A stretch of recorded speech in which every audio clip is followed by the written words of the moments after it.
Mana bu tomoni chotkicha bo'ldi-yu, ha. Voy. Juda go'zal. Uje nimadir ko'rinishni boshladi. Men ham bilyapman nimadir ko'ringanini. Endi reja xudo xolasa bu tomondan shunday to'samiz. Gofrashi kameran paydo bo'ladi. Har ikkita mana mashina ventilyasiya qo'yish kerak deb o'ylayapman. Qanday bunday qiyshaytirib, burchakdan joy chiqarib turib, chunki nariyoqdan gofradan tortish kerak bu. Ma'dan vakuum bo'lib chiqib ketaveradi. Meni o'ylashimcha. Chunki boshqa joyimiz yo'q-da. Bu tomonni yopishim kerak edi. Reja bo'yicha yopmaydigan bo'ldi. Chiroyli qilib kraskalab qo'yamiz. Bu tomonlarni hozir dezinfeksiya yuviladi yana bir qator, chunki mollar o'ylab kelib chiqib bo'ldi. Polni adamasiga olib chiqiladi. Tamom, xudo xolasa. Nasib keyingi videolarda bo'lib chiqadi.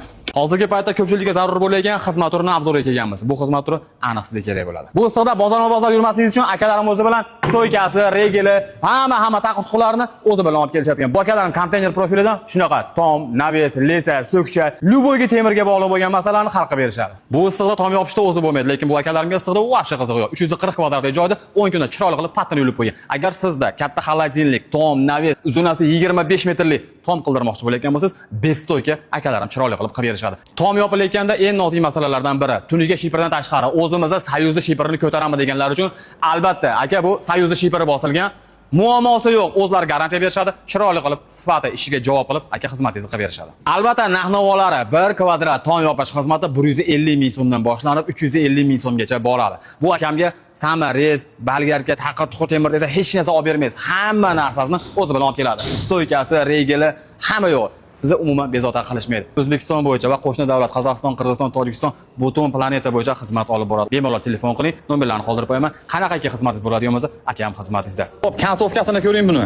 Juda ajoyib ishlar bo'lib ketdi. Eng qizig'i, uyqu demaydigan omad ekan bor. Uyqu vobshe ikkinchi daraja bo'lib qoldi. Bu yoqda loylab shu ot tashladik loy bilan. Hidroponikamiz xonasi bor edi. Bu yoqda ham shu bor edi, oxirigacha. Bu yoqda bo'ladi, xudo xolasa, mikrozelin degan kichkina bizneschi ekan.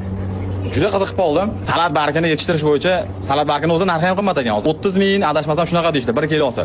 Yetishtirib ko'ramiz xudo xolasa. Bizda nima ketdi? Oldik, ekdik, tashab qo'ydik, ventilyatsiyalarni qildik, bo'ldi, o'sdi xudo xolasa. Qo'shimcha daromad manbai bo'ladi. Bu tomonni ham boshlab qo'ydik hozir. Chiroyli qilib etan yakunlab qo'ysak, tuvollari bo'ladi, yog'i, yog'i. Naryoqda bitishga, bu yoqda endi mana uni ham buzib tashlaydigan bo'ldik. Mana aka gofrani qo'yadigan bo'ldik. Sababi gofrani olib chiqib, mana ekanidan quduqda mana aka qilamizda. Bu brollerlarimizning joylari deyarli tayyor bo'ldi xudo. Yana tez fursatda yasashga yordam bergan biz qahramonimiz bor. Mana qahramonimiz. Husanobda futbolkasini kiyib olgan, Husanobda. Qahramonimiz kelib, shagitim Sodiqjon, rahmat, Alloh rozi bo'lsin, bu insondan manlari yordam berdi. Patorokka endi bir kishiga qiyin-u. Birdaniga loyiha o'qidik. Salqin beradi-da bu hamda xolasa. Bu yoqqa ikkita karton qilishimiz kerak edi. Reja bo'yicha oshcha turpog'imiz bor edi bir vagon. Shularni chiroyli qilib yakunlab oldik-ku. Nasib keyingi darajalarni sekin videolarni joylab boraman. Atak proses juda go'zal ketyapti. Mikrozelin bo'yicha ham alohida mavzu qilaman, xudo xolasa.